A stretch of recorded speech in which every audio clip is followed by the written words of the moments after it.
क्या आप जानते हैं कि एक छोटा सा विचार आपकी पूरी जिंदगी बदल सकता है? यह कहानी एक ऐसे भिखारी की है जिसने अपनी सोच बदली और अपनी पहचान को नई ऊंचाइयों तक पहुंचाया।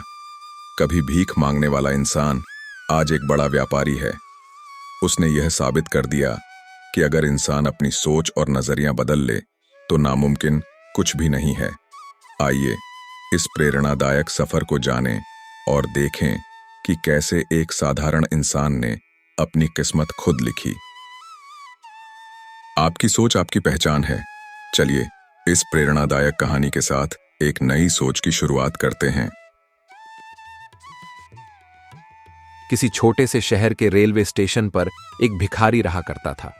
वह रोज अपनी भूख मिटाने के लिए ट्रेन में यात्रियों से भीख मांगता। स्टेशन की भाग दौड़ और ट्रेन की सीटी की आवाजों के बीच उसका दिन निकलता और रात ढलती। उसकी जिंदगी भी उसी तरह चल रही थी, बिना किसी बदलाव के। एक दिन जब वह भीख मांगने में व्यस्त था, उसकी नजर एक लंबे, आकर्षक और सूट बूट पहने हुए व्यक्ति पर पड़ी। वह व्यक्ति इतना प्रभावशाली लग रहा था कि भिखारी को यकीन हो गया कि यह आदमी जरूर उसे कुछ अच्छा दान देगा। वह व्यक्ति के पास गया और विनम्रता से भीख मांगने लगा। लंबा व्यक्ति मुस्कुराया, लेकिन उसके शब्दों ने भिखारी को चौंका दिया। उसने कहा, तुम हमेशा भीख मांगते रहते हो, क्या तुमने कभी किसी को कुछ दिया है? भिखारी हक्का बक्का रह गया और बोला, साहब, मैं तो एक भिखारी हूं, मेरे पास देने को कुछ भी नहीं है। वह व्यक्ति गंभीरता से बोला, जब तुम किसी को कुछ दे नहीं सकते तो तुम्हें मांगने का हक भी नहीं है। मैं एक व्यापारी हूं, मेरा जीवन लेन देन पर आधारित है। अगर तुम्हारे पास मुझे देने को कुछ हो तो मैं तुम्हें जरूर कुछ दूंगा। इतना कहकर वह व्यक्ति ट्रेन में चढ़ गया और दूर चला गया। पर उसकी बातें जैसे उस भिखारी के दिल में घर कर गईं। वह गहरी सोच में पड़ गया। शायद मुझे भीख इसलिए नहीं मिलती क्योंकि मैं बदले में कुछ दे नहीं पाता, लेकिन मैं तो एक भिखारी हूं, मेरे पास देने को है ही क्या? 2 दिन और 2 रातें इसी सवाल में बीत गईं।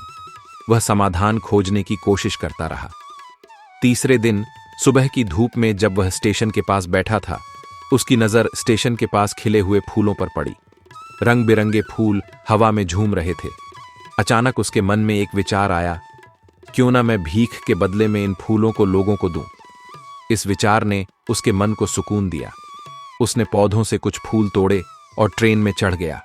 अब जब भी कोई उसे भीख देता, वह मुस्कुराते हुए उन्हें फूल भेंट करता। पहले तो लोग चौंकते, लेकिन उसकी इस अनोखी आदत ने उन्हें खुशी से भर दिया। लोग उन फूलों को बड़े प्यार से अपने पास रखते और अब उससे अधिक भीख देने लगे। हर दिन भिखारी स्टेशन के पास के बगीचे से फूल तोड़ लाता और उन्हें बांटता। लेकिन उसने एक बात नोटिस की, जब तक उसके पास फूल होते, लोग उसे दिल खोलकर भीख देते, पर जैसे ही फूल खत्म हो जाते, लोगों की उदारता भी खत्म हो जाती।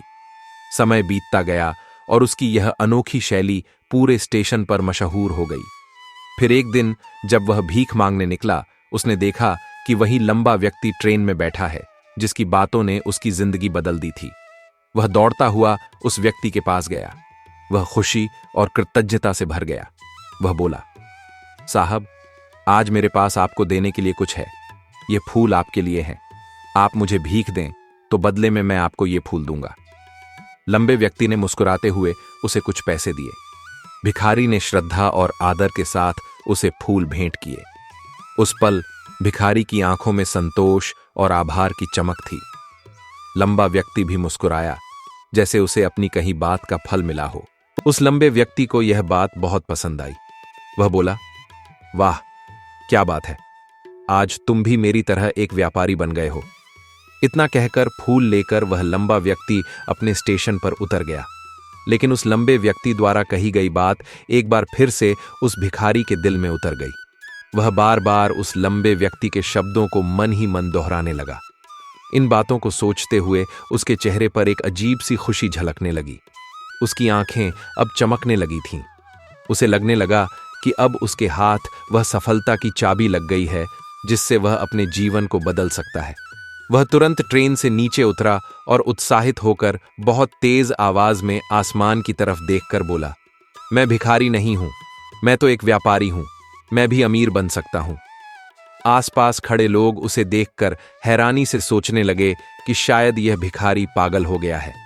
लेकिन अगले दिन से वह भिखारी स्टेशन पर फिर कभी नहीं दिखा। 6 महीने बाद उसी स्टेशन पर 2 व्यक्ति सूट बूट पहने हुए यात्रा कर रहे थे। दोनों ने एक दूसरे को देखा तो उनमें से एक ने मुस्कुराते हुए दूसरे से हाथ मिलाया और कहा, क्या आपने मुझे पहचाना? दूसरा व्यक्ति बोला, नहीं, क्योंकि मेरे हिसाब से हम लोग पहली बार मिल रहे हैं। पहला व्यक्ति मुस्कुराया और बोला, नहीं, आप याद कीजिए, हम पहली बार नहीं बल्कि तीसरी बार मिल रहे हैं। दूसरा व्यक्ति बोला, मुझे याद नहीं, वैसे हम पहले 2 बार कब मिले थे? अब पहला व्यक्ति हल्के से मुस्कुराया और बोला, हम पहली बार इसी ट्रेन में मिले थे।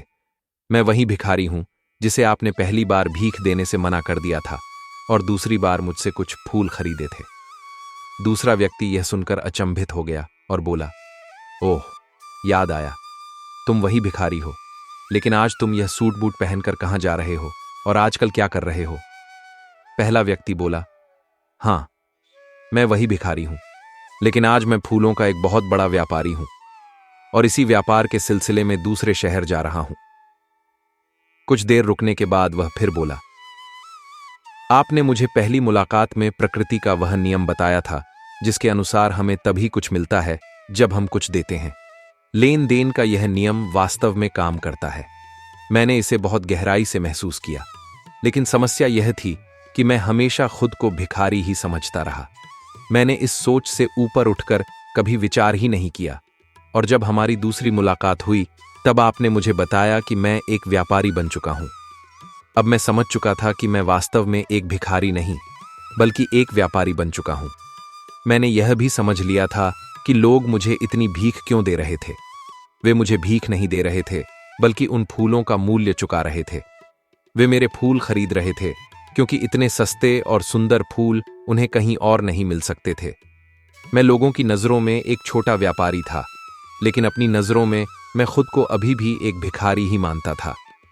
आपके बताने पर मुझे एहसास हुआ कि मैं सच में एक व्यापारी हूं।